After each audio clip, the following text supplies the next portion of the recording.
on. So somehow the whole thing was being dragged. All these points were being dragged from my personal experiences, was being dragged from some of the things I've read. So just see this as a divine encounter and see this as something that you will definitely use to take your space as an underdog. When I came into my industry, I was an underdog. I mean, an underdog, and within 6 months, I overcame that toga.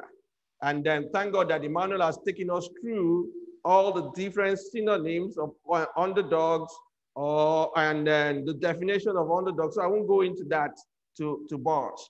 But before I go on, let me say that next month is a very important month when it comes to Niyi Adesanya. By the grace of God, on the 27th of June, I will be 50 years, golden. And then we have some programs lined up.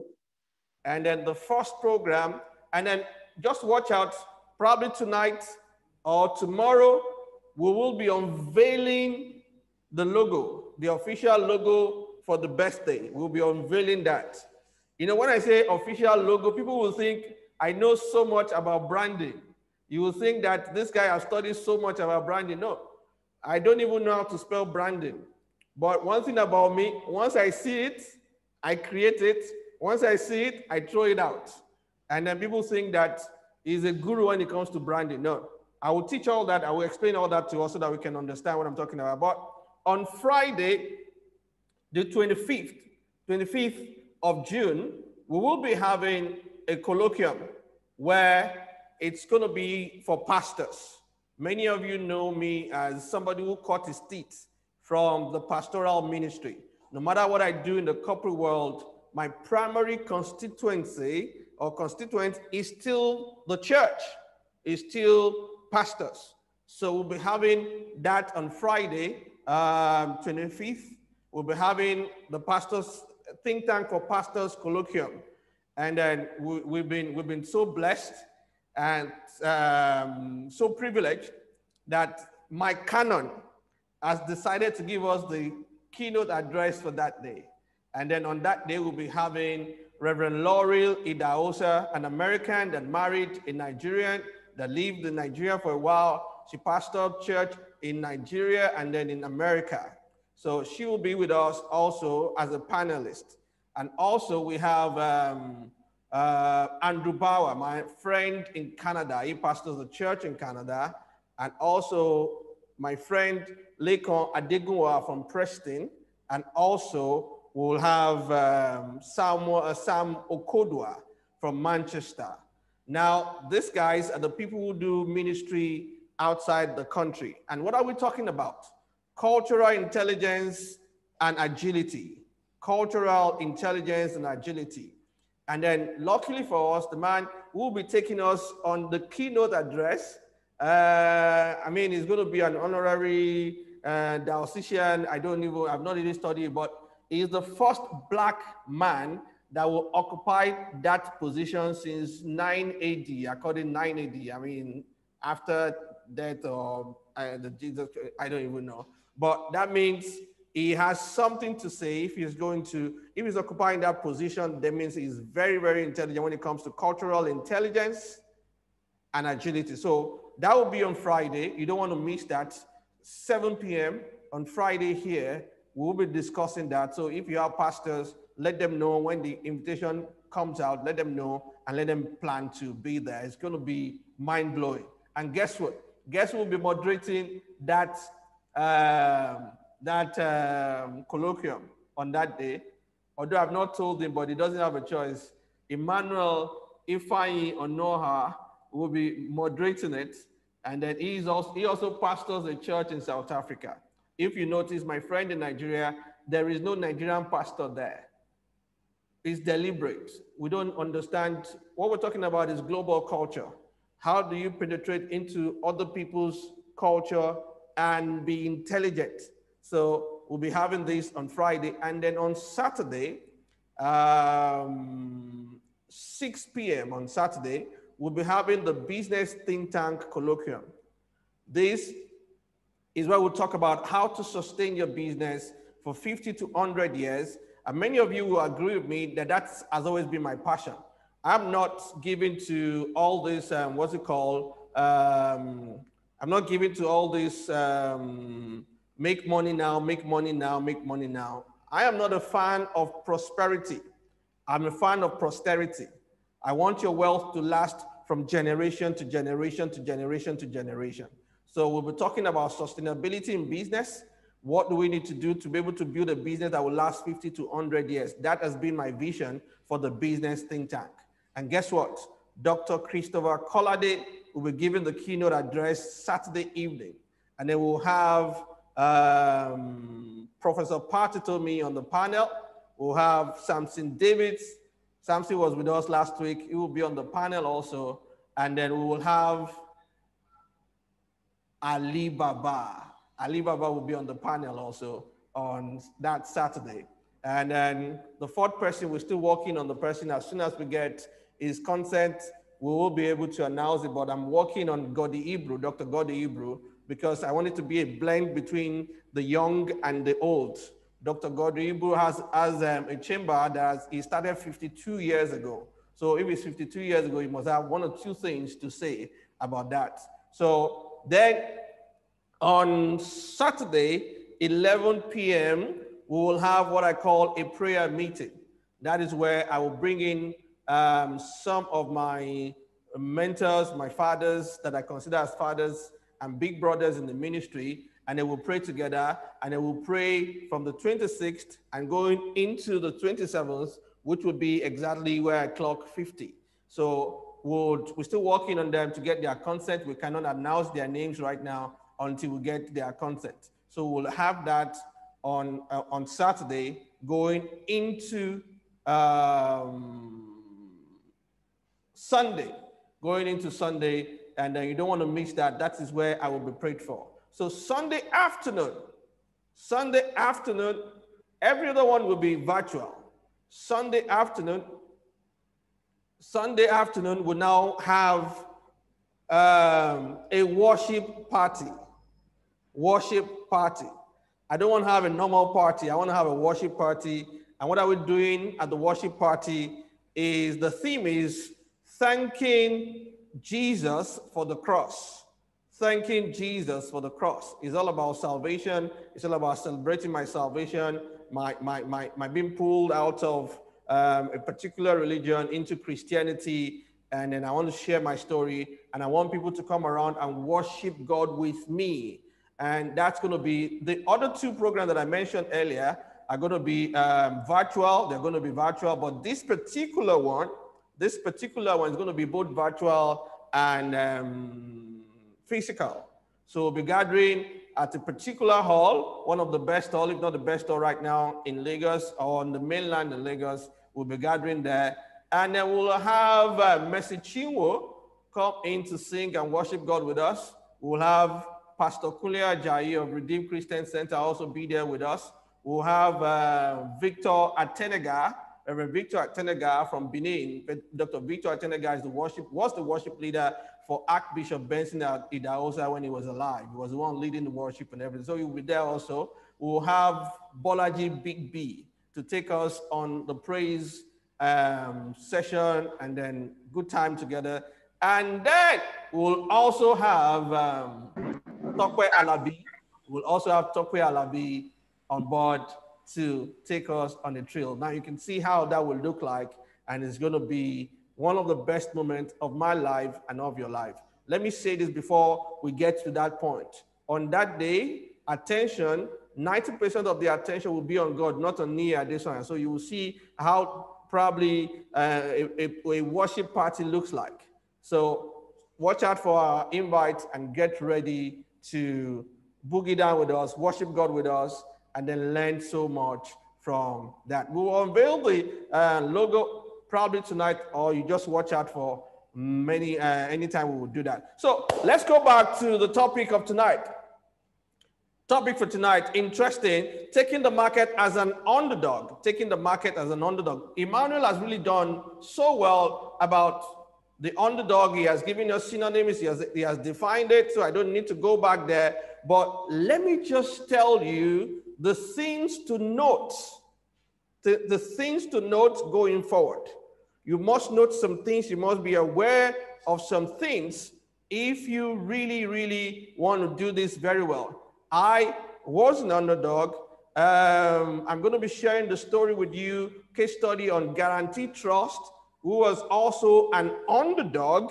And now Guaranteed Trust is the biggest bank in Nigeria, market valuation, Nigerian Stock Exchange. Guaranteed Trust is what, according to Nigerian Stock Exchange, $2.6 billion. The biggest bank right now, market valuation. So what did that mean? Some years back, 1990, they got their license. And now, how did they get in there? How did they beat those big boys who's got all the resources, the so-called big, strong, reliable, so-called elephant and everything? How did they beat them? What did they do and everything? We'll look at that also so that we can pick some few lessons from them and then move on. Remember, it is not just about being an underdog. We also need to understand the maverick maneuvering. For you to be an underdog and for you to win, you must be able to maneuver in a maverick way. So things to note. The first thing you need to note is that they may have, I mean, when you talk to the people that you're coming against as an underdog, they may have the resources, but you have the energy. They may have the resources, but you have the energy. That's the first thing you need to know. I've talked this several times that there is always a balance when it comes to taking or leading a transformation. I've taught it that you need resources, talking about balance, talking about you need resources and readiness. Nobody leads a transformation. Nobody changes anything without those two. But most of the time, the guys who are not considered to be underdog, most of the time they have the resources. In other words, they have the financial capacity, the capital, they have all that, but they have let go of the, their readiness. That is where the energy is. Anybody who is an underdog, you don't have the resources as much as the people who you're coming against in the market. But one thing you must cultivate, one thing you must build up, one thing you must conserve is your energy level. That is very important for us to know. They may have the resources, but you have the energy. 2, they will try to choke you. You know, in Nigeria, we have this ichoko. I mean, we'll block your airflow. They will try to choke you. They will try to muscle you. They will try to knock you down. They will try to beat you to it. They will try to make you feel as if I mean, they just, I remember when we went on a contract defense in one of the leading banks in Nigeria then, and then when they were negotiating with us, you know what they told us? They said, you know what, you know, we're elephants, we intimidate people. And they sure did intimidate us that day. They did intimidate us seriously that day. They said, we are elephant and we will intimidate people. And then when you have things like that, you know that, look, they will try all their best to choke you, but it is now left for you to either allow that or not. But that is normal for them to try to choke you. Third, for you, one thing I want you to also note before I go forward is that you must be agile.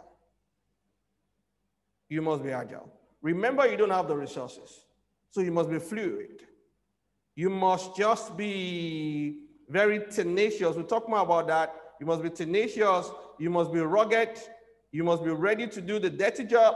You must be ready to go to places that they would normally not want to go. You must just be very, very, you must not be, you can never be boxed.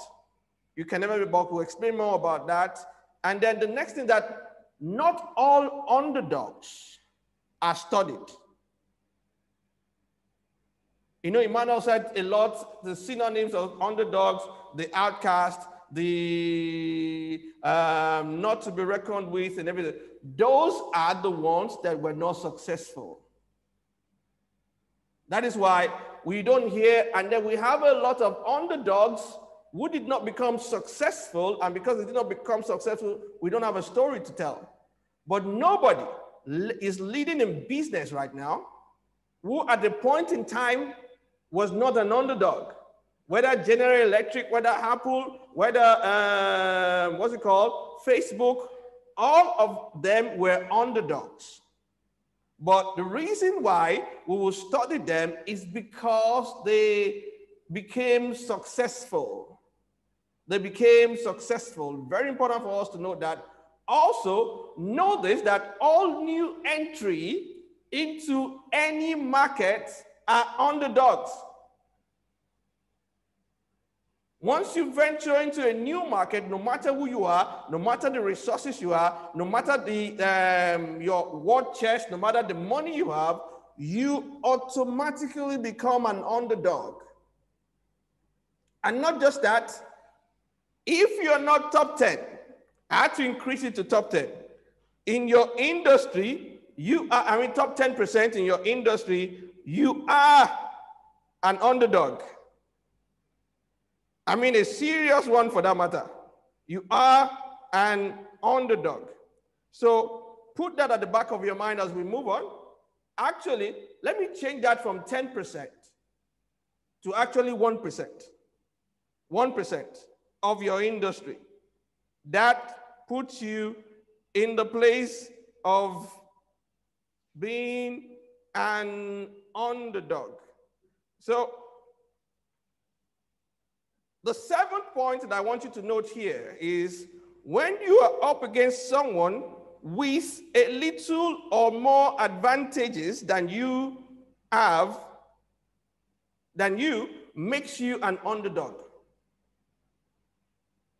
Whether they have more education than you do, whether they have more people than you do, whether they have more network than you do, I mean, anything that makes them a little bit higher than you or more than you qualifies you to be an underdog. Now, you know what? Whether you fit into all this, my 7 points or 5 points or anything, for you to win, whether you are number 1 in your industry or number 2 or number 10 or number 100, whether you're making money every now and then, it is always better for you to always have the underdog mentality. Always better for you to have the underdog mentality. And then what do I mean by having the underdog mentality? Simple. An underdog mentality is the 1% who don't want to leave the 1%. So they imbibe all the traits of an underdog and approach the market the same way. They are 1%. They are 1%. They don't want to leave the 1%. And they approach the marketplace with that same attitude. They approach the marketplace with that same attitude. So this is what I'm saying. In my industry, I am not an underdog. But even with that, I still approach whatever I do with that underdog mentality.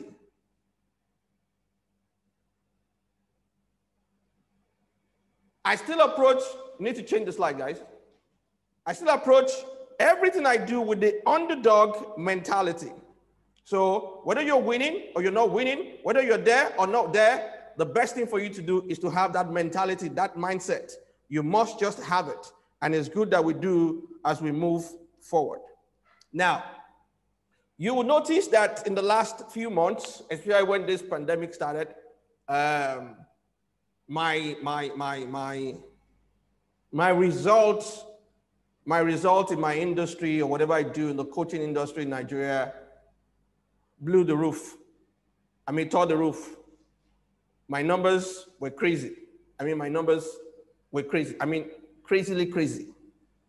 I mean, in my industry, it's not that, in Nigeria, it's not that you generate that much income, but in my industry, it was crazily, it was really, really crazy. We had never in our life spanned 15 years or 16 years in business, made the kind of numbers that we made in the last 12 months. Never, never. So these are some of the approaches. Okay, my people are saying I'm sweating, but you guys can always just enjoy me like that way. So you guys can just bring me the towel. And then, but I got in there with that mentality, and then boom, like they say, the rest is absolutely history. The rest is history. So let's pick it up one by one. Let's pick it up one by one so that we can understand what we are talking about. So the first thing I would like to talk about here is what I call the big opportunity. Like I was saying, no, you guys need to go to the next slide. We'll come back to this later. As I was saying, this was actually, I read a book by, what's his name now? John Cotter. John Cotter on Accelerate. Accelerate, very fantastic book. If you can lay your hands on it, it's good you lay your hands on it. He came up with this, what we call the big opportunity. This big opportunity actually changed the game for me. I followed it, and I followed these 8 so-called steps. Now, I would try and make it very simple or break it down so that every one of us can relate with it. Because sometimes some of us will run big stuff, will have a structure already. I won't be able to explain. I'll try and explain it that way, but I'll also explain in a way to people who have not, who are just one man, because we're talking about underdogs here. We're not talking about people who are already established. And when you look at this thing, one thing he said here is that the first thing you need to do to accelerate and take the big opportunity is, number one, is to create the sense of urgency. Sense of urgency. Absolutely important. Look, guys, the only thing you have, actually, the only thing you have as an underdog is your energy. Is your energy. You don't have money. Even if you have, you don't have as much money as they do. You don't have staff. Even if you have, you don't have as much as they do have. You have network. Even if you have, you don't have as much as they do. But there's one thing that you have that they may not have. They used to have it, but sometimes they become lethargic. They become probably carried away because of success. No, there's a place that comfort can put you. And when comfort puts you in that place, it's a dangerous place to be. It's a dangerous place to be. So you have the energy. So your job is to drive this energy up. And then for you to drive it up, you need to always create that sense of urgency. You must look for opportunities whenever your people are talking or your friends are talking. You must look for that opportunity to create sense of urgency in everything that you do, in everything that you say, in anything that happens around you. Always seize the opportunity to create that sense of urgency. If you lose it, you lose one of the vital sources of energy that your organization needs to fight. Remember what I said? Resources and readiness. You need that balance to be able to create a transformation. So you don't have resources. These guys will muscle you, but you have readiness, hunger, passion. Like somebody said on Stephen Harvey show, hunger. You have hunger, hunger. You have passion. You have energy. So that is where you trade from until you can lay your hands on the resources. So one of the best things you do for yourself is to create sense of urgency every now and then. When people, now this is what we do in our own organization. We train well, we're good at what we do, we are fantastic at what we do, and then when my people start celebrating too much, now watch my word, not celebrating, I love celebration, I want them to celebrate. By the time they start celebrating too much, you know what I do? I cut them short when it's becoming too much. And I create a sense of urgency because there's somebody we are benchmarking, and I say, you know what, although we have done this, is that where we're supposed to be? No, that's not where we're supposed to be. These and these are the places we're going. These are the things that we have not done yet. So guys, what are we going to do? So every now and then, everybody must be on their toes. So that's the first thing you need to do if you really, really, really, really want to win as an underdog. So the next thing is you enable actions by removing barriers. Sometimes you are the barrier. Sometimes your stubbornness, I will say it the way I think is coming to me, not your strong will. Your stubbornness is a barrier. Your lack of paying attention is a barrier. So sometimes you need to take yourself off. And that's where leadership comes in. Because nobody can win as an underdog without taking barriers. And first, you could be the barrier. And then you may not be the barrier. Maybe some structure that you put in place that may be the barrier. Do you know that in my own organization right now, I pulled myself away from signing checks? Yeah.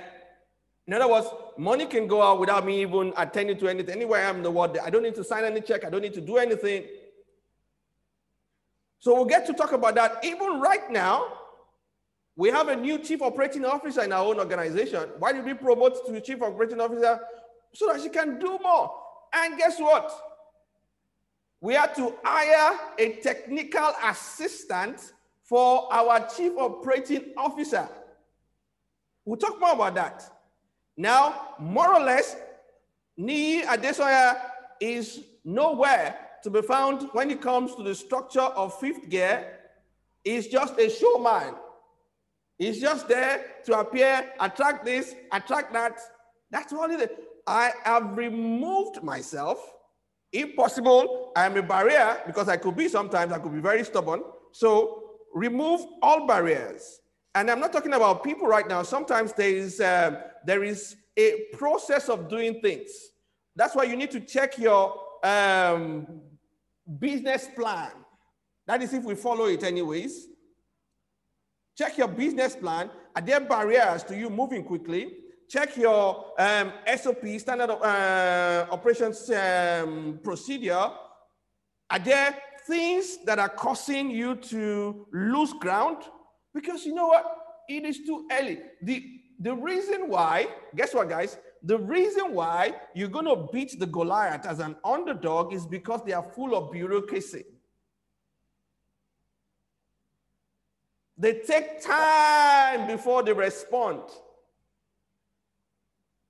So you now, who is an underdog, must eliminate that, or else you can win. That is exactly what the Guaranteed Trust Bank of the 1990s and the Zenith banks of the 1990s, that is what they actually did to be able to take the market. Now, those two guys that I mentioned, that number one, number two, and the other banks who have been there for 50, 70 years are coming behind them. So take away barriers as much as you can. And then again, you build guiding coalitions. You build guarding coalitions. One of the reasons why I love the canon very much, let me be selfish today, It's because I know it's a strong coalition to have. It's a strong coalition to have. Anybody who knows me, you know, I'm not sure I've shared it with you. The core values of my organization is from the word gear. G, God first. E, exceptional service. A, accountability. R, relationship.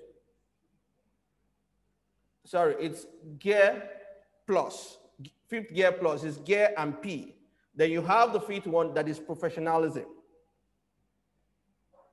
Now, one of our strengths, and one of my strengths as an individual, because when I even started leadership, you know what they were telling me to teach? They were telling me to teach on relational leadership, relational leadership.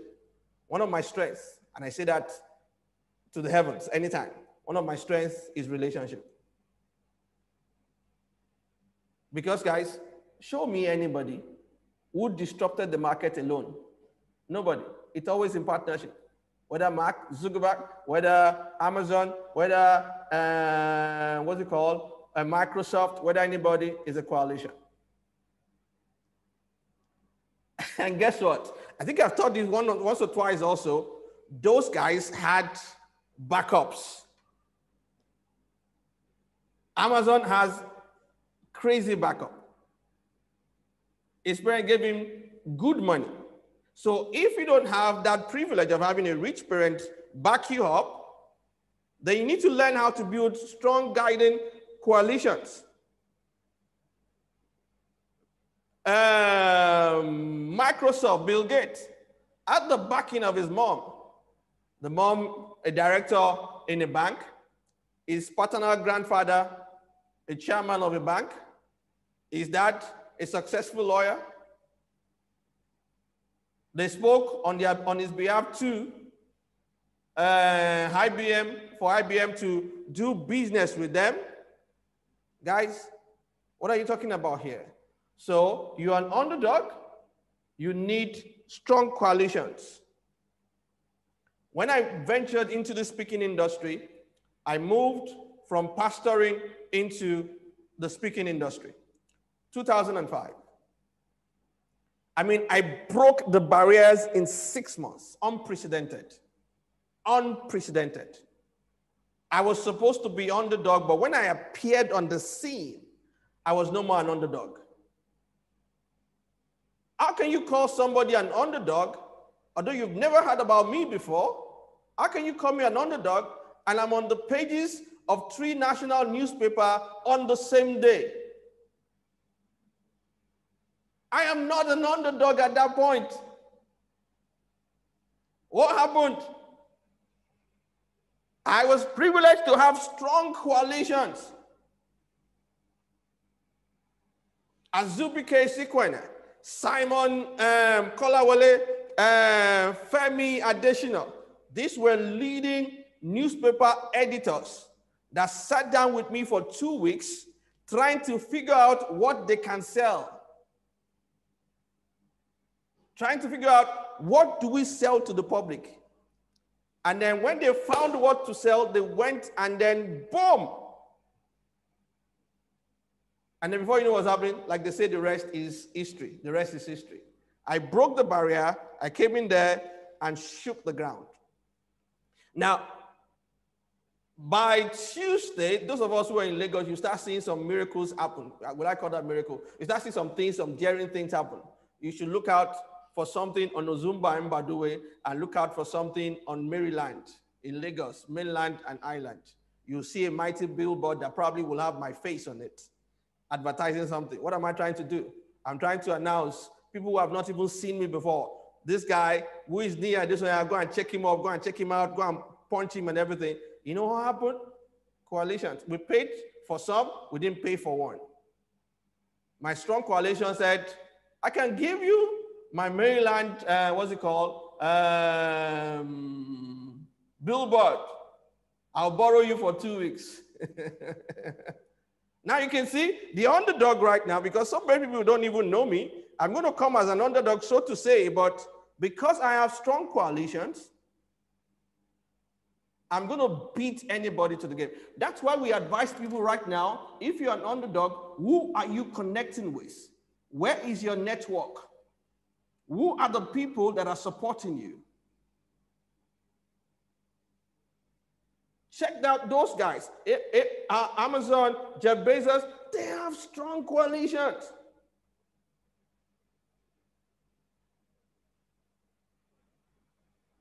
So let's move on. After that, then the next thing you also need to do, look, like I said, I use this and I'm still using it. The next thing we're talking about here is you generate short-term wins. Look, if you're waiting to win the war, you will never win the war. You must learn how to take battles. And then whenever you win battles, you know how to celebrate battles. Anything that looks like a win, whether it is 1% or 0.5%, amplify it. Amplify it. Let your people feel excited that you are making progress. Let them be happy. You must look out for short-term wins. Oh, we want to make 50 billion. We want to sell 50 billion. Don't wait till you get there. Don't even wait till you get into 1 billion. Don't even wait till you get to 100 million. Even if you made 100,000, sorry, the next 100,000, sorry, 10,000, celebrate it. What are you doing? You are pumping up the energy level of your team. You're making them see possibilities. I celebrate small wins because I know I can lose some battles, win some battles, and still win the war. So I celebrate those small wins and I celebrate them big time, man. I celebrate them big time. So you must be able to look at, okay, you may not have a yardstick or a timeline for those wins to come, but anything that looks like a victory, celebrate it. Anything that looks like a win, you must be able to celebrate it. So let's move on quickly before Emmanuel tells me my time is up. Now, this form strategic vision and initiative, let's leave that for now. Now, the next thing you need to do is to sustain acceleration. You know you're making progress, except you're not seeing that you're making progress. And if you're not seeing that you're making progress, then there is a problem here. Because every day people come to work, there's progress. Every day people do some work and they break a code or they come up with a code, there is progress. Anytime there is activity, there is progress. You must just be able to see that. And then it is your job, underdog, to encourage yourself so that you can sustain that energy and sustain that acceleration. You must. We do that a lot here, and I advise my friends, I have the privilege of coaching some wonderful people, multi-billionaires when it comes to Naira, and then when it comes to dollars, most of them will tell you in any currency at all, anywhere in the world, I'm a multi-millionaire. And what do we tell them? Sustain that energy. Sustain that acceleration. Sustain it. Score it. Talk about it. Let people know. I teach something about performance. And I say something about your performance zone. Start from programming. You get programmed, and then you sustain the program. The programming, you now get into the point of upgrading the programming when you're programmed yourself. And then after you have upgraded it, you know what you now do? You also try to reprogram yourself or reset yourself. So in sustaining it is also, in celebrating people and celebrating all your wins. It's very important for us to know that, please, as we move on. And then the next one here is enlist. the volunteer army.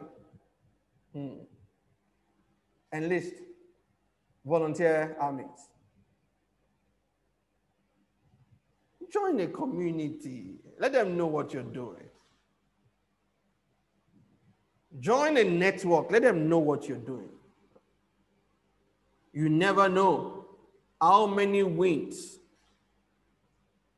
a community can give you.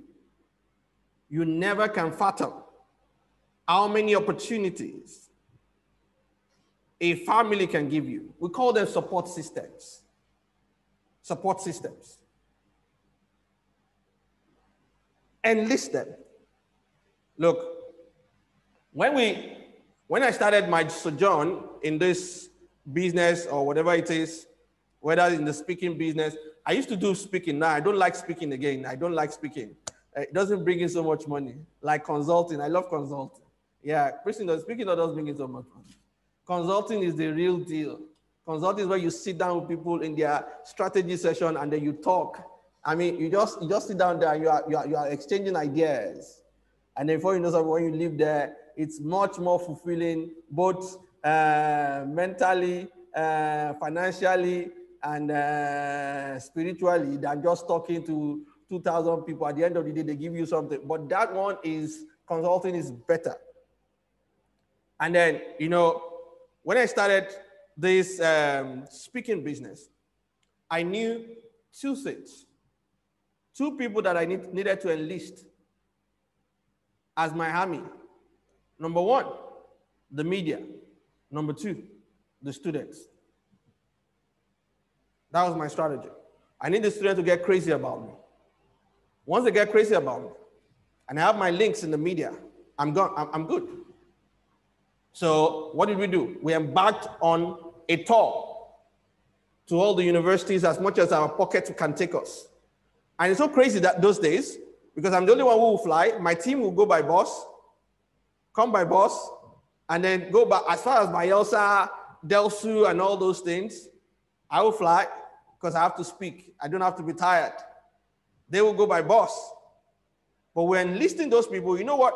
Those guys were graduating, and as they were graduating, they were mentioning our names at meetings. They were mentioning our names at meetings. Yeah, we've never heard of them before. We know them. Try them out. We know them. Try them out.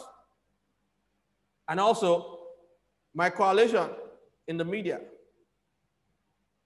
Probably I didn't tell you this.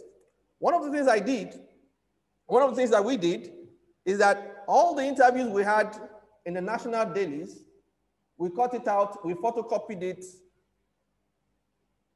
almost 20 copies.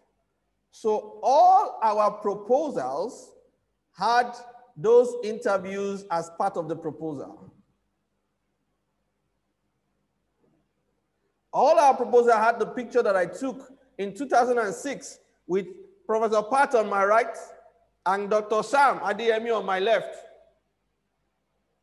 There was a particular one, it was 7-up.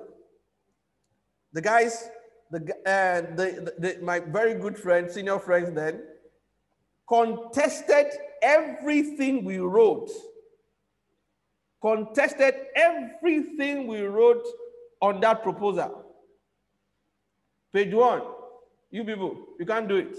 Page 2, are you sure? Page 3, contested everything until it got to that page that had the picture of Pat Utomi, Sam Adeyemi, and myself.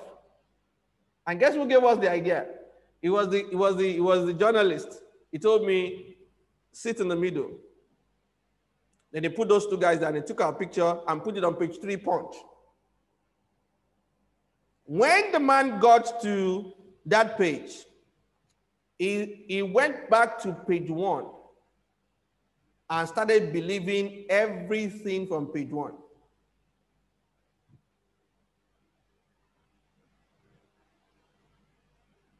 Can you hear me?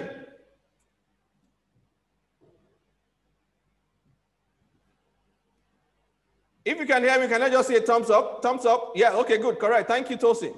I mean, started believing everything. That was supposed to be an underdog.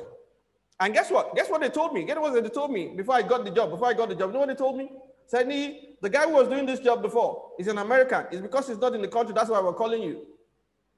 Are you sure you can handle it? Are you sure you can do this? Are you sure you can do that? And then again, they started contesting everything I said until they got to my volunteer army.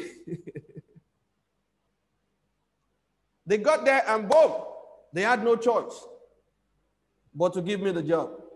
The rest, like they say, is history. That was the first organization that gave me a check of, I don't like calling it 1 million naira. I like calling it 7 digits. You know, 1 million makes it 1 million. 7 digits makes it look like between 1 million and 9.9 million. That was the first organization that gave me, and that was 2005. Now you can just imagine what we're talking about. Let's move on, please, quickly. I still need to share some few things. So you need to enlist those people. Who's got your back? Who's going to talk about you? And that is why somebody who is an underdog cannot be carrying high shoulders. You cannot afford to be very proud and not build coalitions. You can't afford to just be moving around just like that without talking to anybody and say, you know what, to hell with anybody. No, you must be humble. Humble. Go to places and begin to pray for the spirit of likability so that people can see you and they can like you. Those are the people that will fight for you. When we got the job in 7-Up, it was a fight by somebody who was there, who met us for the first time. Thank God the guy liked us. He said, I fought for you guys to get this job. Most times, underdogs are fought for by external factors or external people. So the question is that how many of them do you have as volunteers around you? Now, the last one here, before I move on to the next slide, is institute change. Institute change. Look, right from day one, 2005, I knew that nobody can displace the giants all by themselves without a strong system. No matter, strong is relative. Depend on your number, the number of years that you have or the number of years that you spent. If you're 1, just make sure it's as strong as that 1 year. If you're 2, make sure it's as strong as that. If you're 10, make sure that you are the strongest when it comes to 10. You must initiate changes, institutionalize changes. Change.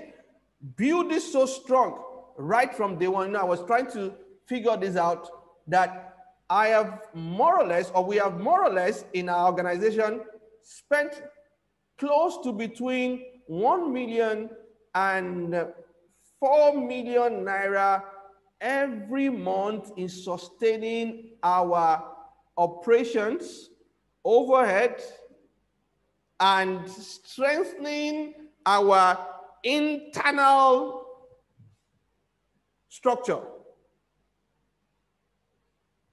So when you see an underdog knee at this one, I tried to attempt some things, man, he's got a strong system structure backing him.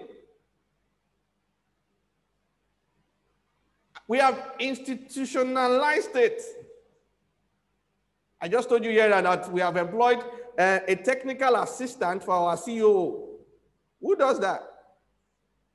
And all the technical assistant is thinking about is how do I offload the duties or the burden on my COO?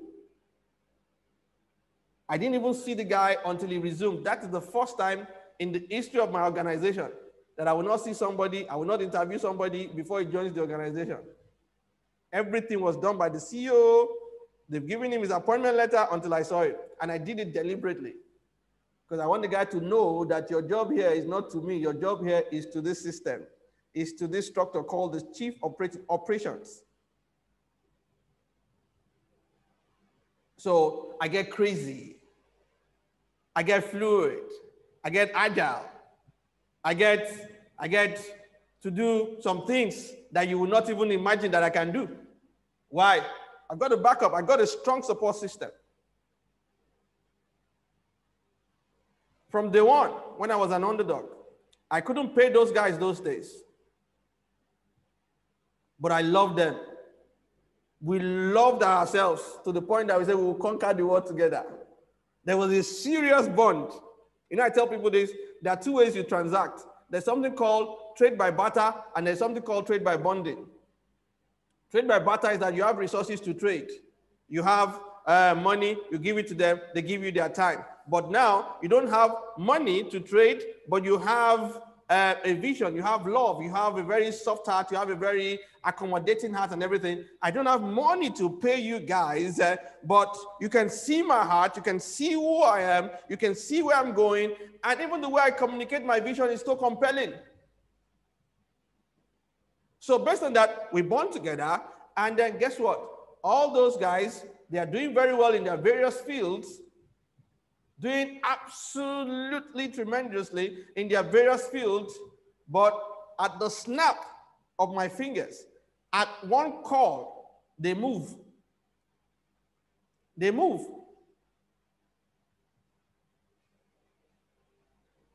Now, let me reveal some secrets to you tonight. Although my people will kill me for this, but let me just reveal some secrets with you tonight. When we put up our studio, this studio that you're seeing now, look at it, look at it. I'm an underdog. I'm an underdog. But this studio is not making me look like an underdog. Am I right? Hello? Am I right? Go to the chat room. An underdog cannot have this. An underdog cannot have this. Good. I want them to, Kenny, if you can, just come to the front here and try and take this old picture. Let them see it with the cameras here. An underdog cannot have this. But really, really, I am an underdog. Really, really, I'm an underdog. Let me explain it to you. When we wanted this, we struck it off in 1 week. We struck it off in 1 week. Okay, we have the resources. But then we had to go order our LED screen. Our LED screen will still land from China on the 17th of June. We paid for it. We paid for it. But it's not here. But we got this. Every Saturday, even when he sleeps here, if I want to do Monday to Tuesday, I will do it.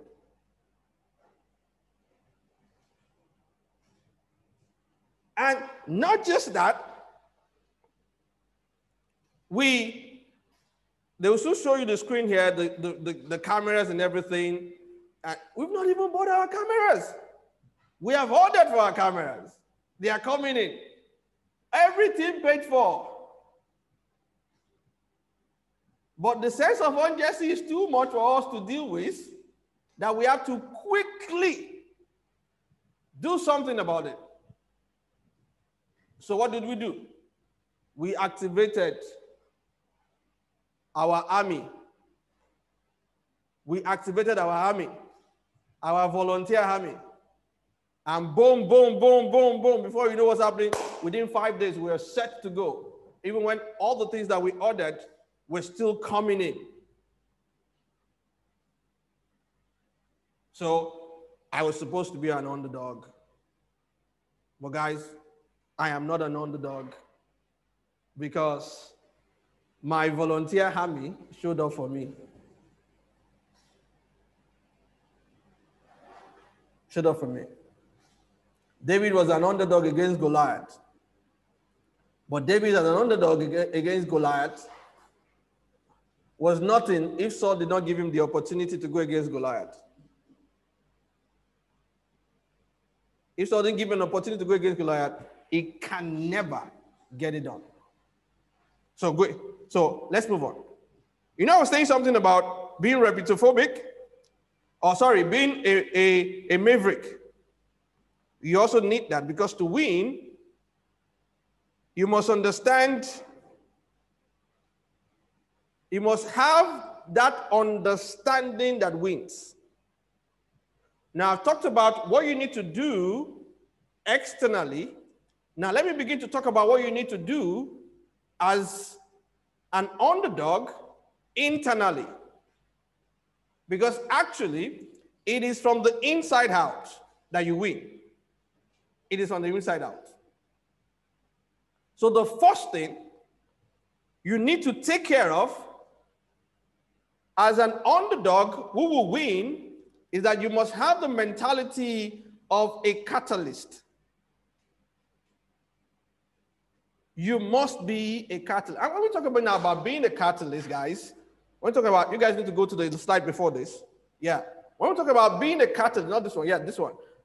When you talk about being a catalyst, just look at the definition of catalyst. They increase the rate of chemical reaction without being touched. They increased it, but they are not affected by the reactions that happens. So what do I mean by that? An underdog that wins, is not moved by trends. Is not moved by culture. Is not moved by what people think. Is not moved by what people say. Because if you are, you can't even be a change agent. We're not talking about being a change agent here, because a change agent is part of the chemical reaction, but a catalyst is not part of the chemical reaction. They just quicken the chemical reaction. So everybody, and underdogs that win, is a catalyst. When everybody is saying, no, that can't work, that can't work, that can't work, they begin to think differently. That is who a maverick is. Guaranteed Trust Bank got their license in 1990. They came up with 3 strategies on how they would take the market. Number 1, they said technology. They will use technology. Because the older guys are not into technology, we will use technology. Number 2, we will invest in our people. And number 3, our ambience will be second to none. In other words, when you come into our banking hall, it will be different. So they set out. Every other of their colleagues got the license in 1990 and went to the market immediately, but Guaranteed Trust, they don't go. They stayed back. They were working on the technology. They were working on their people. They struck a deal with LBS to train their people and to get them ready. So when everybody was rushing into the market, people were telling them, how can they not go into the market? They are slow, they are this and they are that. They didn't allow what people say affect them. Look, an underdog who wants to win cannot be moved by what people are saying. Look, they seek for advice, but they don't seek for approvals. They seek for advice, they don't seek for approvals. Underdogs or mavericks don't seek for approvals. They can pick your brain, but they don't need your approval to move. So they said technology, people, and ambience. Guess one foolish thing that they said they did? Because people told them that they are wasters of money.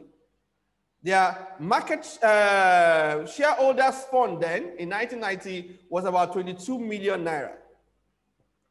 And then this guy, Fola Adiola and then Tayo Aderinoko, then now took more than 10% of that money, 3.8 million naira, to build their head office and make it look nice.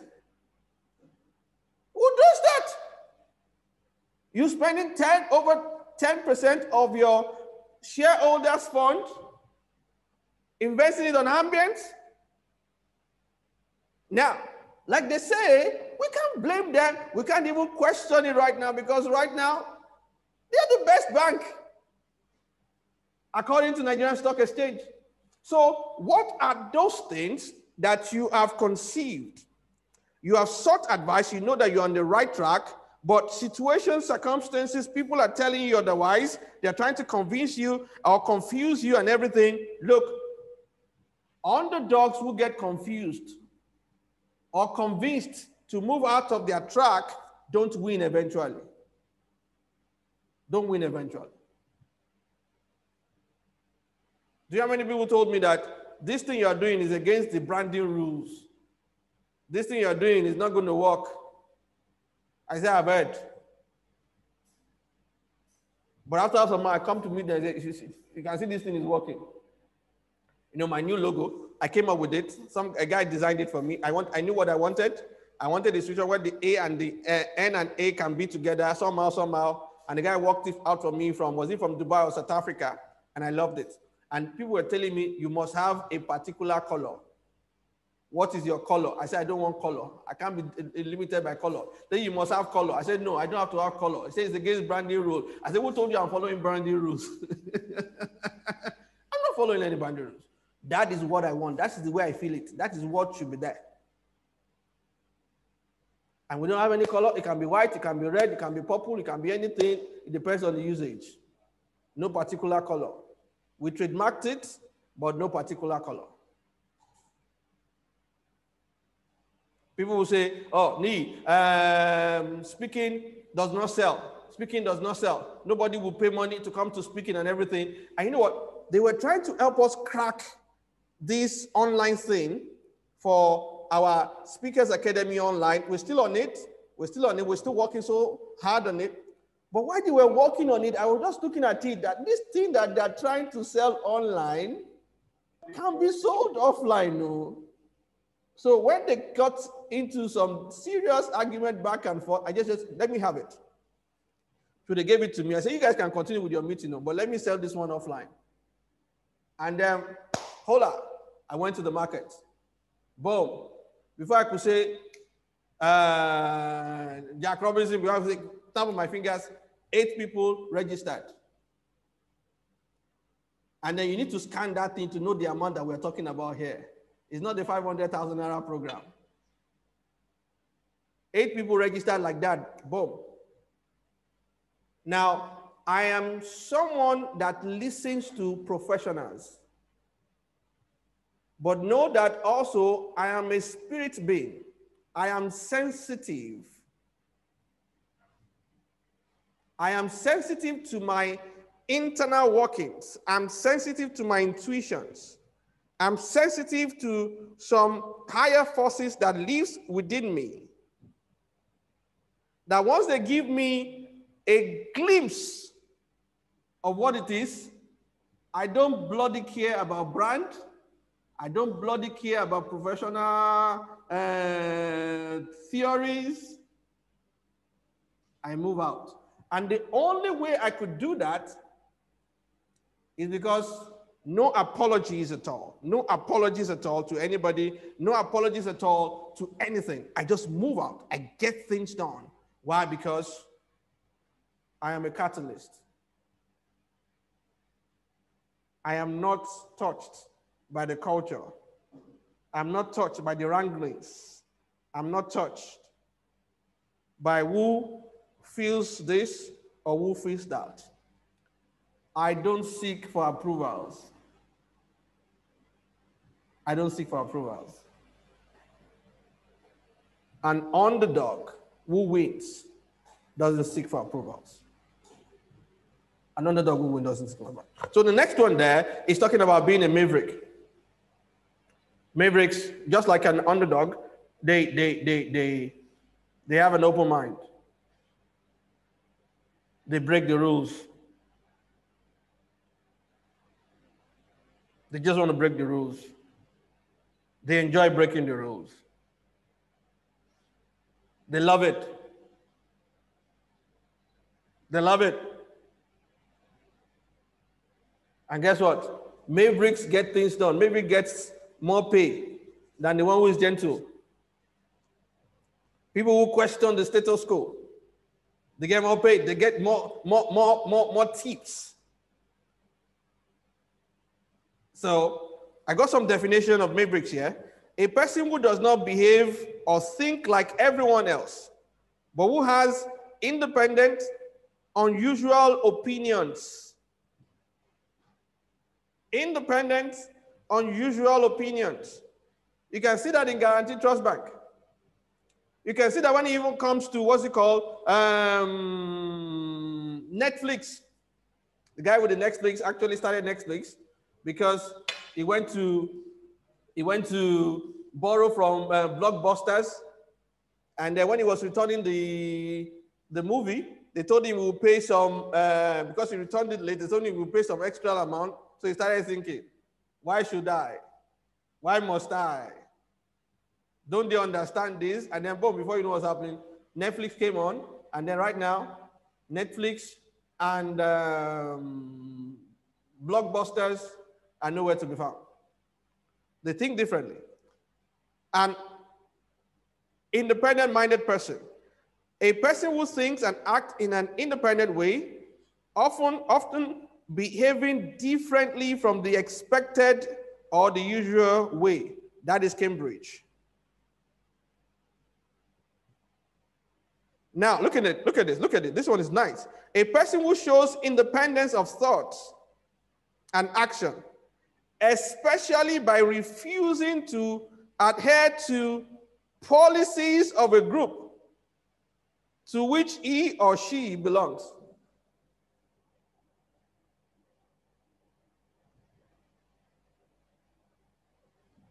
Underdogs who win think like that. Underdogs who win think like that. So the question now is to the so-called underdogs under this platform right now. Do you want to win? The question is, are you a maverick?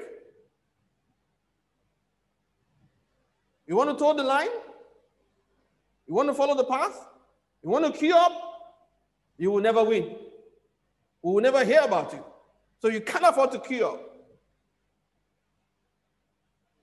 You have to short. You have to break the rules. You have to break the rules. You have to dare everything and anything dareable.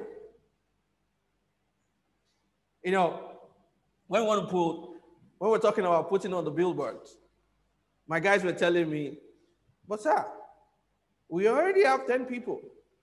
We're looking for 15. Why must we do billboard? Why must we do billboard? And spend millions of naira to do billboard? I think you guys don't understand. The billboard is not for the program. The billboard is to shake the whole city. The billboard is to shake the whole city. The billboard is not for this program. The billboard is for 5 years' time, 10 years' time. The billboard is to create an impression in the hearts of the people. You watch out for the billboard. You see the billboard in a way that we even wrote the number of seats that we want to sell. Now, how can you do billboard as big as that? And they now wrote there 15 seats only. If you're looking for 15 seats, you should be able to get that through other means of publicity. Why put billboard that millions will see and you are telling them you are looking for 15 people? That's crazy, eh? That's an underdog that wins. That's an underdog that wins. It's crazy. What is that? Can I get my 15 people? Sure, I will get my 15. Even before the billboard goes out, I can get my 15 people. And guess what? Once people start calling, we'll start turning them back. It is full. It is full. Do we need the money? Yes, we do. Will we reject the money? Yes, we will reject the money. Why? Because that's a maverick maneuver. That's not thinking like the ordinary people will think that, okay, let us collect all the money that we want to collect right now. No! We won't collect all the money. We'll push them back. We'll tell them no. And guess what? You know why we did it? One of the reasons why we did it is just that we want to take the whole city. We want to shake the whole city. We want the whole city to know that there's somebody here. We want them to say, hey, you guys have not seen us for a long time. You guys don't know who we are. Look at us, look at us, look at us, look at this way, look this way. That's what we're doing. And again, you want to understand how to win? Repetophobic. Be sick and tired of doing things the same way. Be sick and tired of doing things the same way. Hate repeating yourself. Dislike repeating yourself. Don't ever think about repeating yourself forever. Strategic partnership, I've mentioned that. And luckily for us, next week, Saturday, our Canon will be talking around this area, strategic partnership. Canon, am I right? Just thumb me up if it's right, strategic partnership. All right, good, fantastic. So you don't want to miss next Saturday. You don't want to miss next Saturday. Canon will be talking about that. And it's very, very important that we pay attention and we come around then. Somebody wrote something, I'm trying to read it. What's the comment there? Somebody should help me get the comment. Emmanuel, can you get the comment? Somebody wrote a comment there. And good. And then the last one there is understand the kickstarting acceleration progress. That's what I shared, those 8 things that I shared. How to kickstart the acceleration process. Sense of emergency, having a strong coalition, and all those things. This is how to win. There's no other way. Many underdogs were never heard of. You know why? Because they didn't understand this. They didn't understand this. No underdog wins on their own. They win with support. They win with strategic partnership. They win with a strong army of volunteers. So if you're here and you're not part of any network, not part of any team, not part of anything, man,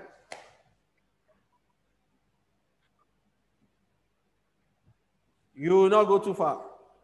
We will not hear about you. We just hear that there was an underdog that once was. Like I said in the beginning, underdog that don't win, we don't remember them. We don't remember them. We don't remember them. So I think I would tie it up here and wait for us to ask some few questions, and then we'll take it up from there. Like I said, this thing came to me on Friday or Thursday, and I believe that I've helped one or two. I like teaching from my own experience. I like teaching from what I've done. I like teaching from the things I've practiced. Now, for those people who are very close to me, or if you're not close to me, you need to be close to me. I'm a very, very tenacious and courageous person. One of my friends said, need somebody that would plan a program or talk about a program that he has not planned, start selling it before he figures out the program. Before he figures out the program, start selling it before he figures out the program. And that's just it. And remember this, don't let us forget this. I said something about being sensitive. I'm a highly sensitive person. A highly sensitive person. Lately, it's been crazy. I am in touch with I believe there is a spirit in me. The breath of the Almighty gives understanding. So I don't joke with it. So some of us need to also develop that. Because check out all these other guys who are underdogs that we learned about. They know how to connect with their inner self. And that's why calmness, that is why meditation, that is why your ability to be at work, but not at work in some instances. Your ability to be able to shut yourself and take a trip inside you, inside your intuition, inside your creativity, and pull out stuff that people did not even know exist, or probably they knew exist, but they are wondering, how dare you take that action? Not just that, see these internal workings This thing I'm talking about, there is a way it oozes out of you and creates a compelling aura around you. Create that compelling aura, create that compelling attraction that people do not even know why. They fall over themselves to make things happen for you. They don't know why. It's a deliberate thing that you have to work on. Probably one of these days we'll teach on that. Every business successful man has that. Every underdog that became a study, they've got that. They know how to pull it. They know there is an aura they carry. They know there is a particular, I call it a smell that they carry. They are conscious of it. You know, I was discussing some of these things with one of my guys in the office. They were surprised that somehow, how do we get things done? So how do you get into the space and people just give you things? I said, what is my name? He said, Ni. What does it mean? In English, honor. Yeah. So I work with that consciousness. I work with the consciousness that I must be honored. It is my name. You called me. You called me that name. Ni. Yeah. So I expect you to honor me. I compel you. Not by telling you. I compel you by my belief system. I compel you by the internal workings that you must honor me. Whether you like my face or you do not like my face, you are bound to honor me. I'll stop tonight on that before I go into the teaching of probably some other time. But I believe this blessed you. Emmanuel, over to you. Thank you so much, sir. That was beyond what a lot of us expected, even though some people on the comments, some people on the chat said that you are not an underdog, but I don't think it is left to them to decide who is an underdog or not. Emmanuel, like I said, yes. Once you move from the position of being an underdog to the point that you're no more, but you must maintain the underdog mentality. And sometimes when you want to fight in the market, even if you're strong enough, you need to do it in a way that people will think you're an underdog. So by the time you think I'm an underdog, I move you to the point of overconfidence. And if I move you to the point of overconfidence, you are easily defeated. Because every soldier will tell you, you don't get to the point of being overconfident. Confidence is okay. By the time you are trading on overconfidence level, you know what you do? You begin to underrate your enemies. You begin to look at them as, no, we finish these people. And that's where they can spring surprises. When you're overconfident, you don't follow all your processes. When you're overconfident, you don't even do your due diligence. You just believe that these people, they are in for the taking. We'll finish them. Don't worry. They are not people that we should bother our heads over. But guys, I bring in the underdog mentality. I approach everything I do with the underdog mentality. So that's why when I come out, honestly, when I come out heavy, I come out strong, I come out as if my life depends on it.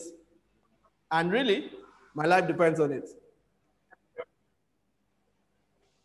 Honestly, sir, I've been really enlightened tonight, particularly with your emphasis on energy.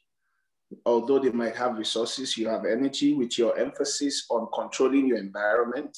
When you said block your airflow, your emphasis on agility, and also your emphasis on strategy, that you may be new in the market, but you must just have a functional strategy. And I was thinking while you were talking that how can a government operate? Can a government actually operate as an underdog? Because my BSc, my first degree research was on bureaucratic red tapeism. And I see how bureaucracy is destroying the government systems, and not just in Nigeria, really. But Nigeria is a classical example, it's a textbook example that in any nation you go to, once you go to a Nigerian consulate, you think you are in the Ministry of Power and Housing in Nigeria. You think you are in a government ministry. The same thing, the same bureaucracy just happens. And you just wonder, when I was in Nigeria and I visited the South African High Commission, I felt I was in South Africa, although I was in Abuja. I had a meeting with the High Commissioner. It was just amazing. And I'm wondering, is there a way governments can operate as an underdog, or this underdog mentality, is it just for individuals?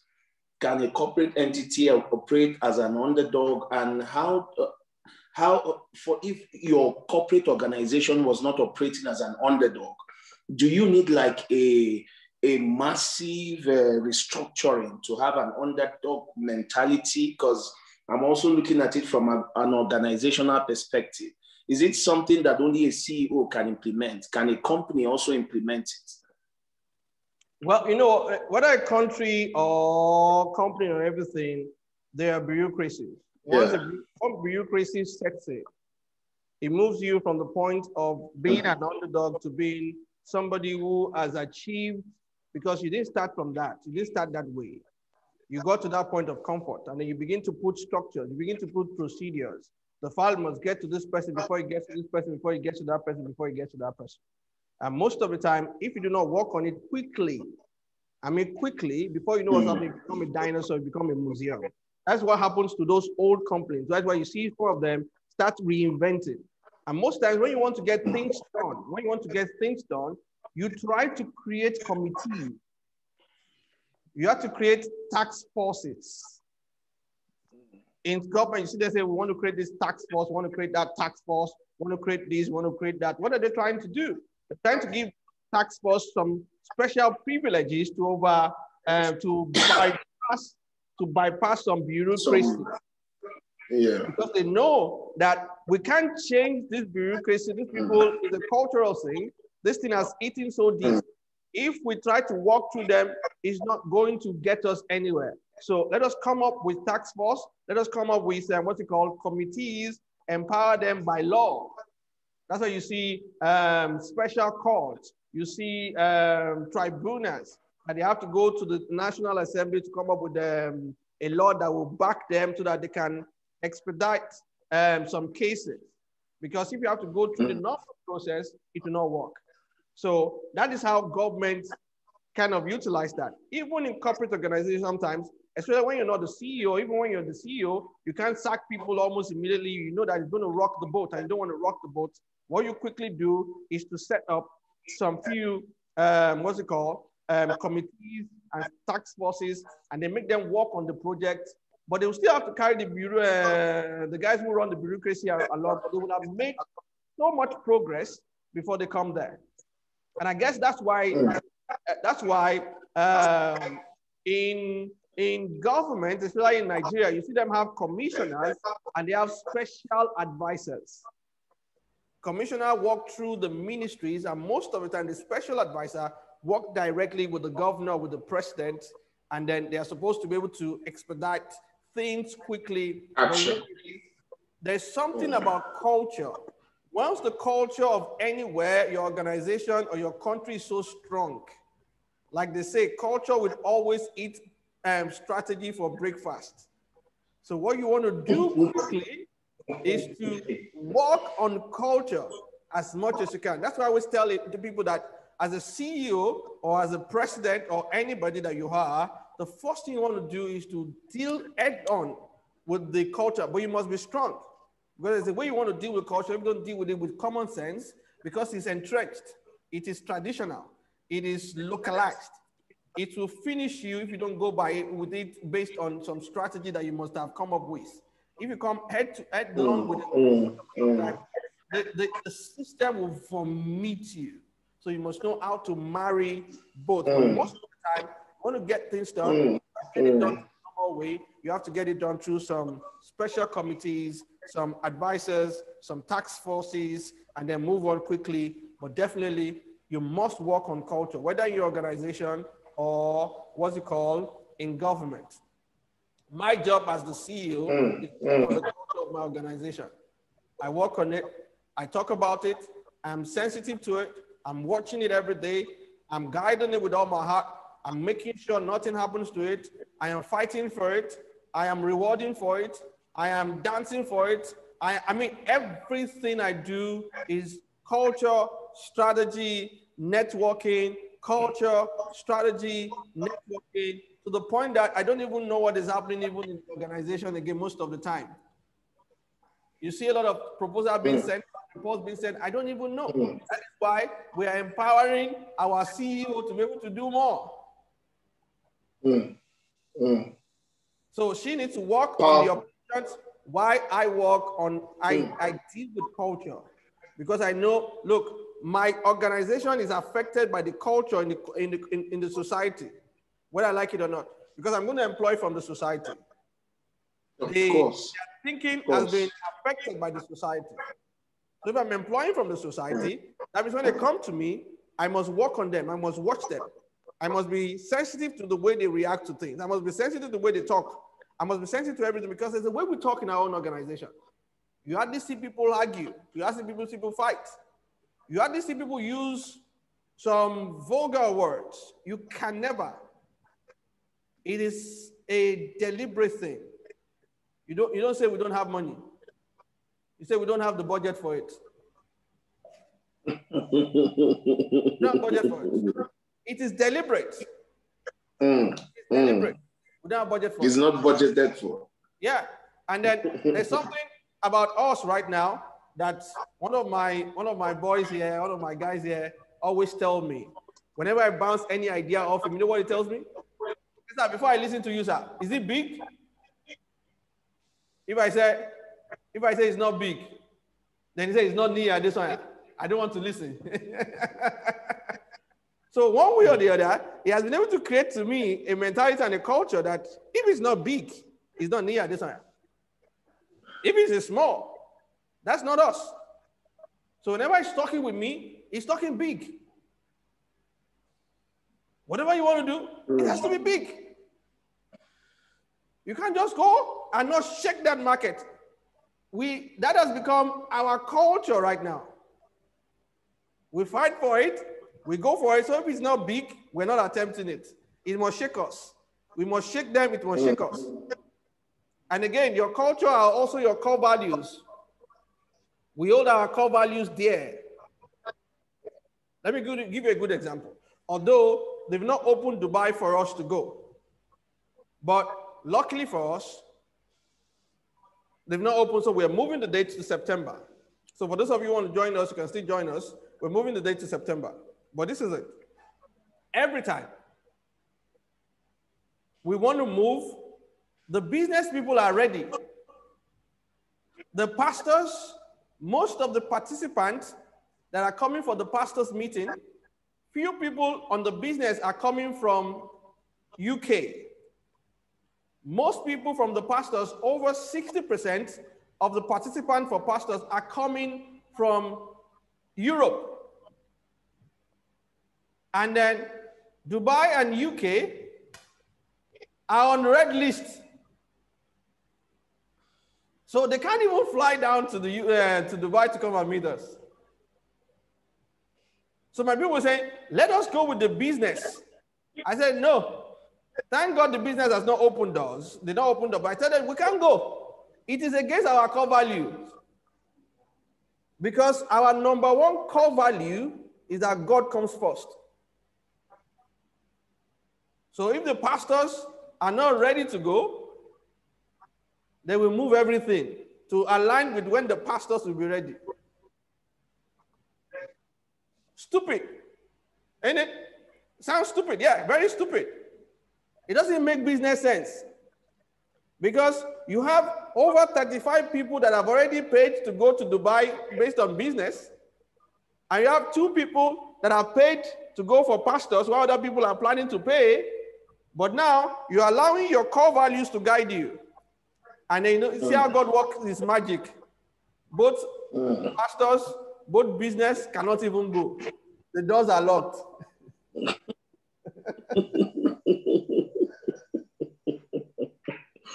Thank you. That's the Thank you so dynamics of much, sir. I culture. like that. I like that emphasis on reculturalization. Someone is asking a question. How can one apply the maverick principle as an employee? How can an employee be open-minded? That's a very complex question because you can be open-minded and lose your job. You can also be open-minded and get promoted. So, sir, how can one, apply the maverick principle as an employee? Number one, before you can become a maverick, you must have results. The only reason why I won't kick you out if you break my rules because you have results. But if you don't have results, or something like that, you'll be kicked out. So before you start developing that mentality, make sure that you have undeniable results. You have produced so much.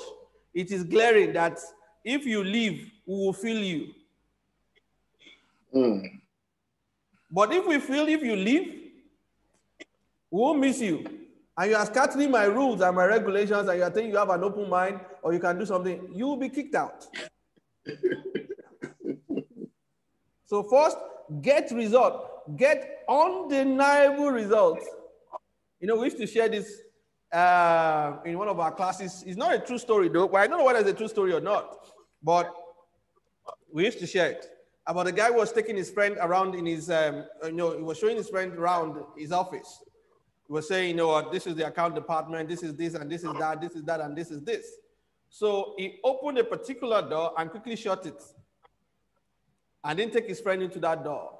So when he went around and he went to his office, the friend told him that you thought I didn't see that door that you didn't take me into. I saw a guy in that place sitting down, crossing his leg on the table, who is smoking. What kind of institution are you building? Somebody sitting down, crossing his legs and smoking? If I were you, I would sack him.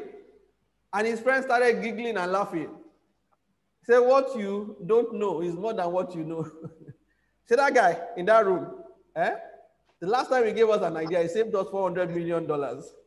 Look, if that is all he does, if that's all he does, keep him there. just keep him there. That's a maverick. But he has results. So, dear employee, before you start doing all the things I ask you to do right now, make sure you have undeniable results. Undeniable results. Then you can now start talking about being a maverick. I hope that helps. That clarity is very important. Absolutely important. Sir, you were saying something on big opportunities, and the first thing that you said was credible sense of urgency. If you had said sense of urgency, it would have been very problematic. You said it must be credible sense of urgency. What is a parameter for determining what is a credible sense of urgency? It must be measurable. It must be something that everybody can feel. It must be, when you say credible threats, rumors are not credible threats. Credible threat is that you know that there is a threat. You have figured it out, there is a threat. You have sat down and you know very well that in the next 2-3 years, or in the next 2-3 months, this, and this will happen. You are sure, everybody is sure, everybody envisaged it. That's when it becomes credible. Data shows, statistics are so glaring to everybody that this is a threat. Do you understand? And then from there, you create that urgency, sense of urgency. That is when it becomes credible, not just mere say. So when you're coming up, that's one of the things that we want to do on the 11th and 12th of June. What are we doing in a hotel? 2 days fully residential program. 2 days fully residential program. And what we're doing there, we're training CEOs. We're equipping CEOs to know how to communicate. How to communicate. And then you can't be a credible communicator without knowing how to analyze data and use data statistics to prove your point. Now you now move data from the logical realm. You move it from the logical realm, you move it into the emotional realm. Because if data is just in the logical realm, in my brain, I'm still processing it, most of the time, people don't move based on that. You just make sense. You don't make movement. So you must move data from the logical realm, and then you must move it into the emotional realm. When you move into the emotional realm, boom, magic happens. That's exactly what we're going to be doing 11 and the 12th. We're going to be teaching principles. We're going to be teaching tricks. We're going to be teaching secrets on how you can do that. And we've seen that happen several times. People are wondering, how come in a business like this, you are charging so big amounts of money and people are paying? I mean, in Nigeria, not 1, not 2, not 3, not 4, not 10 are paying. How is that possible? And I always tell people this: anytime you meet someone and they give you 1 naira, they still have 9 naira in their pockets. They have 9 naira in their pockets. So they gave you 1 naira because that is the emotional demand that you made from them. So if you want to get more, you need to learn how to make more emotional demands. But you can't start from the emotion. You start from the logic. You start from the statistics. You start from the credibility of what you're saying, and then you translate it. And then when you translate it, you realize that they will give you 9 of the 10, and they will 10, the old one. That's why you see somebody who keeps selling and selling and selling and selling and selling to some people. Now, let me share this with you. When we're going to the 11th and 12th of the June program, the people who paid for the program, the first set of people, the first set of 10 people that paid for the program are people who had already paid for other programs that we have had before. One actually wanted to pay for 6 people. I said, no, I cannot allow you to pay for 6 when I have 15 seats. I'm not here for you, I'm here for everybody. So I didn't allow him to pay for 6, I only allowed him to pay for 2. But how is that possible? How is that possible? How is it possible some people will pick up their phone to call me and figure out that, we saw you here and here, you said it, we like it. Can you vouch for the people that you spoke on their platform?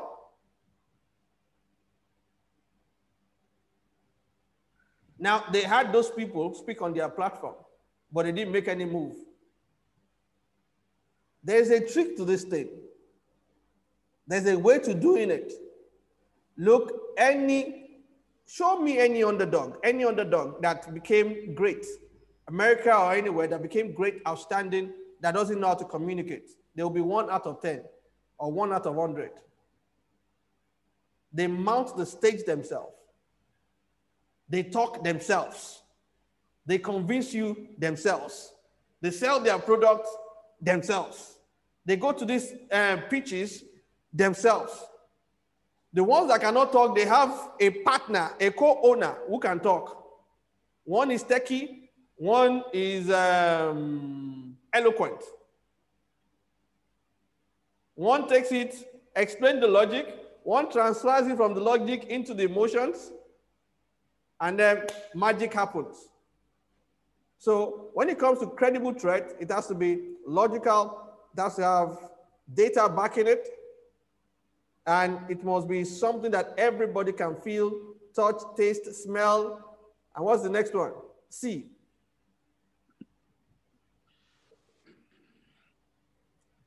Touch, taste, smell, see. Thank you. Thank you so much, sir. Tonight has been an awesome session. I'm looking through the chat box. People are still dazed with what they heard. Our time is up and we no longer have questions. I don't know if someone has a last question for us to take before we go for tonight, or are we done? As an underdog, how do we remain competitive in a market where the big organizations have the advantage of economy of scale and economy of scope. Economy of scale and economy of scope. So how do you remain competitive when the other organizations, I don't know, perhaps PNA should respond, but I think that I think the person probably, the person is just joining us. That's what we've said ever since. Yes. I think what you just do is probably to they will share the link with you on the chat room where you can listen to what we've said again, and then you get to our YouTube and then you listen to it again. It's free. All you just need to do is subscribe to the Nia Adesanya YouTube. It's free.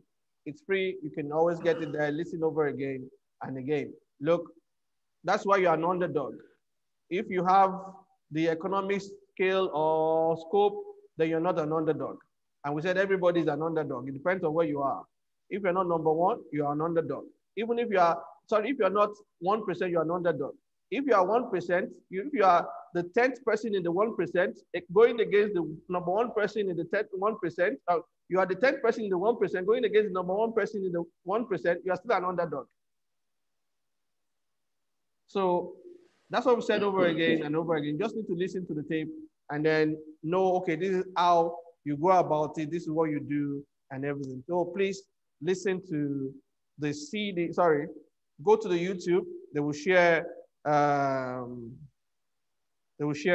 stuff with you. Someone is asking if the June event is still available. Yeah. I think we still have like 5 seats more.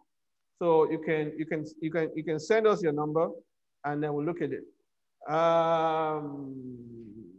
Okay. Say, okay, says last question, please. Say, can you type quickly?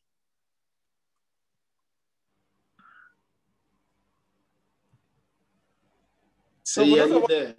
For those of us who are interested in the June program, send us your number and then we'll call you. It's a two-day, fully residential program. We'll be lodging in a hotel signature. And we'll be having series. And not just that, it doesn't end with 2 days. It also has attached to it a 30 days coaching program, 30 days. Albeit that will be virtual. So you get in there, we do the 2 days of theoretical and coaching and one-on-one, and then we now move over to the virtual space and then we begin to coach. We can guarantee you one thing. Once you leave that masterclass, we call it public speaking and presentation coaching masterclass. Once you leave that, you will definitely have attained that mastery that will convince anybody whenever you're talking. Sometimes your communication will be so smooth. So it will melt even the hardest rock in people's heart. There are techniques to it. There's something we call the psychological center of a speech, emotional appeal. So all those things are the things we will teach. All those things, how do you use the Maslow hierarchy of needs to communicate effectively to the people? How do you know that? How do you study that? How do you use your personality? How do you use your personality to get things done? How do you use your personality to change things? Because you know what? Not everybody can talk like me. Not everybody can talk like Canon. Not everybody can talk like Emmanuel. But you know what? Your personality will look at your personality and will give you the best approach. What you need to be watching out for, what you need to do, how you need to go about it. So it's a serious, intensive class. 2 days. A hotel, we'll have fun also. We'll dance, go to the poolside, have fun. All works and no play, they say.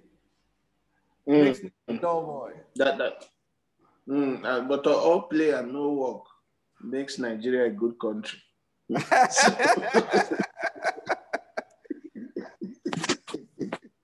Somebody said, as an underdog, I think this question is not directly within the scope of this section, of this session tonight, but I will just ask it. As an underdog that has results, how can one use office politicking to climb up the corporate ladder. So I don't know if you want to respond to that, sir. It's not within our scope of study tonight. It's not within the scope. It's even more elaborate. But I think Tango Cannon is here, and then he's coming up next week. And I think that's part of the things he will talk about with strategic partnership.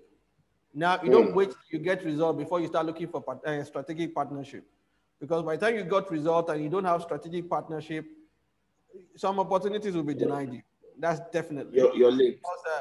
Because the best guy does not get the best seats.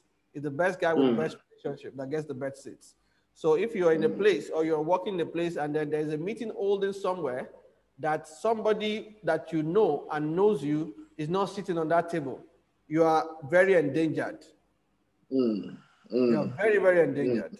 So before you even start, some of us say, no, it's all about result, it's all about result. Yeah, it's all about result, but result is not enough. Result is not enough. You get the result and then you get some other things. You have to be well connected. You have to be smart. You have to be sensible. You have to know who is who in your organization, and you have to know how to connect with them. It's a strategy, I think. Please, you can get my book, Individual Competitiveness. I think I mentioned it, the stakeholders analysis. The stakeholders analysis. You must know the stakeholders in your life, in your organization, and you must know how to connect with them. Just one phone call. The thing that you have been running for, all around to getting for 10 years, one phone call can break the barrier. But you must know how to penetrate the guy who can make that one phone call. You must know how to connect with the guy who can make that phone call. And he must be willing to make that phone call for you. If he's not willing, forget it. So I think get the book, Individual Competitiveness, and come back on Saturday, 7 p.m. My own canon will be here. And then it will deal with that for us. Because you get the result right now. Make sure you are still getting the result so that when we now add this thing to it, you'll see how you fly. Awesome. Wow. Thank you so much for tonight, sir. We really appreciate all you've done. Guys, can we go to the chat box and say thank you, PNA? Thank you. Thank you so much, guys, for staying here this time. We still have more than about 52 people still online, and tonight's that's even a surprise for me, Manuel. That's even a surprise for me because I didn't know that we'll have up to these people online by this time. You know why? There is Champions League happening. Are you serious? Champions League, Chelsea and Man City are playing right now. I was thinking, hey, what is going to happen to all the men? Well, I can see more women anyways. People like me don't understand what Champions League is. I don't know if it's a weakness. People like me actually want to watch that Champions League. I think there's some people in the waiting room. I saw. Check it again. Okay. No, I couldn't see. I can't see people in the waiting room. Okay. Yeah. So thank you so much. I don't know if you have some closing words for us. Well, no closing words, but just let you know, watch out for more of our programs this June. June for us is a turning point. It's a turning point month for us. June for me is the beginning of new things. I strongly believe, I am convinced that there is a wave coming. There is a strong wave coming. It's going to take a whole lot of things, but I believe that we are going to ride that wave. I am convinced. The only thing I'm doing right now is to make sure that we ride it for years. That is what I'm thinking. That's what I'm praying, that I know it's going to come. I know it's on the way. I can feel it. I can feel it. I can feel it.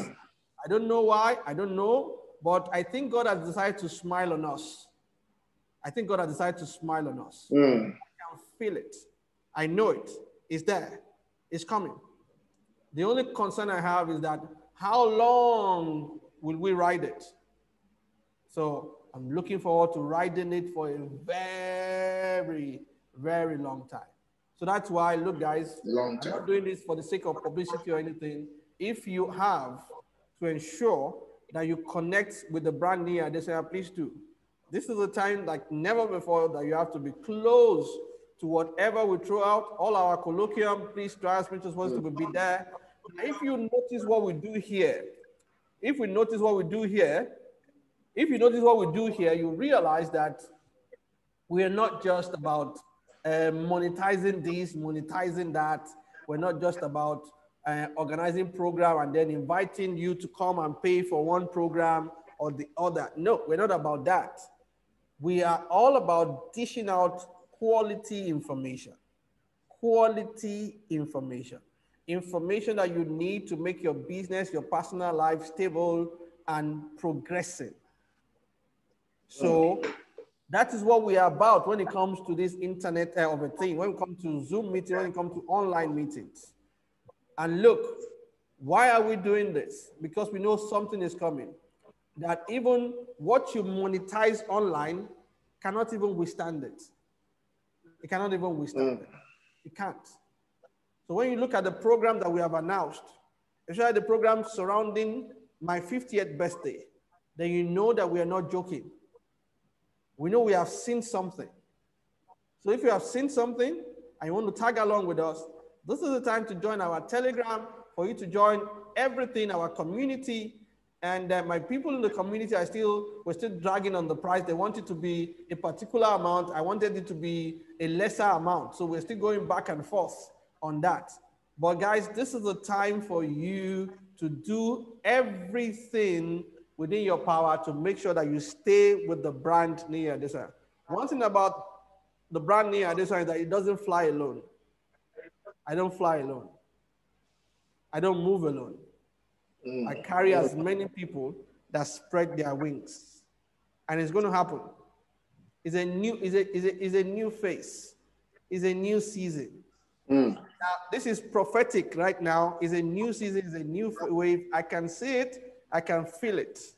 I may not be able to articulate it well enough, but I know it's a new season. It's a new phase. I have never been this sensitive in my entire 49 years of living, just a few months more to be 50. No, that means I'm almost 50 years. In my 50 years, 5 decades of living right now, I have never been this sensitive before. So plug in. If you have to plug in, if you feel like plugging, I will advise you to even do that, because we're about to go on a roller coaster ride. It's going to be heavenly. It's going to be great. I think that's my final parting word right now. It's going to be heavenly. It's going to be great.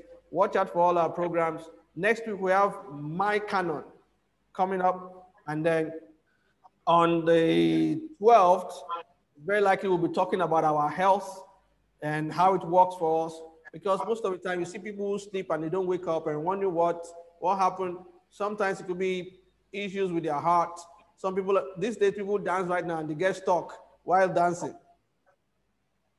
And then they take them to the hospital, cardiac arrest and everything. And for businessmen, those of us who are businessmen, we need to be checking our heart. We need to be looking at that, because your heart is actually the heart of your business. May we not fall sick. If we fall sick, the business is sick before we build structure. It's only if you have built structures and systems that your business will not fall sick. So we need to look at that also. So my cardiologist, my consultant cardiologist, is supposed to be here with us on the 12th.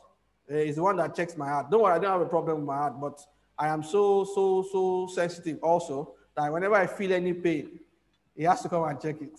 So he will be coming to talk to us on the 12th, and on the 19th, myself and Ali Baba spoke yesterday at the function and is willing to come. He has a passion for business sustainability. So we'll fine tune all that on the 19th, hopefully. He said yes already. He's just trying to check his diary to confirm it. So on the 19th, he will be with us. If he's not with us on the 19th, which I think he will be with us on the 19th, and on the 26th, when we have the colloquium for the businessmen, it will surely be there. For those of you who get invitation to come for the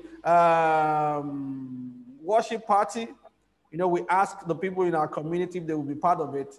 They already signified their intention to be, some signified. But those of us who cannot make it because of COVID restrictions, because we have to put like 40% of the capacity of the hall inside that hall, and then we'll stream it live.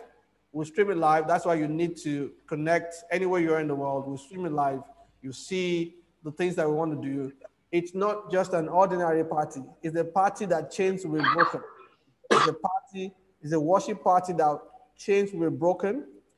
People will be liberated. Deliverances will happen. We're not just dancing. We're dancing to break chains.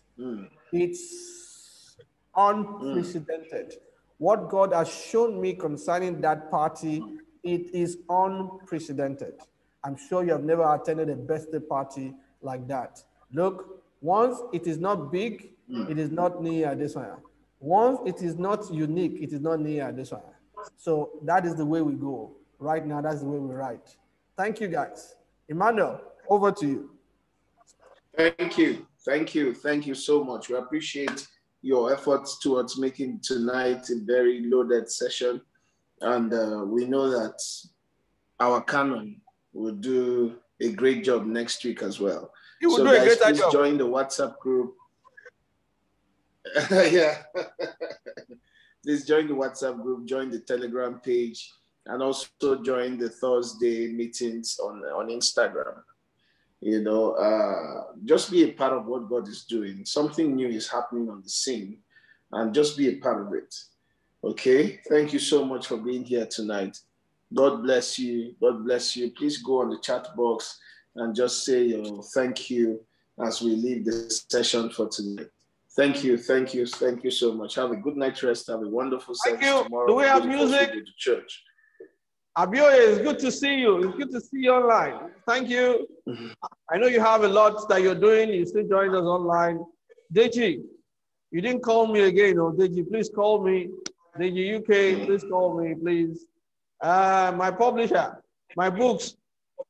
I need to bring out 2 books before 27. Hope we are working to meet up with time. Please. And please, anybody tell me, is Man City winning? Chelsea won? Enyimba is winning, sir. Enyimba. Chelsea won? They're still playing. May they never win. I say Enyimba is winning. Enyimba is winning Kano Pillars.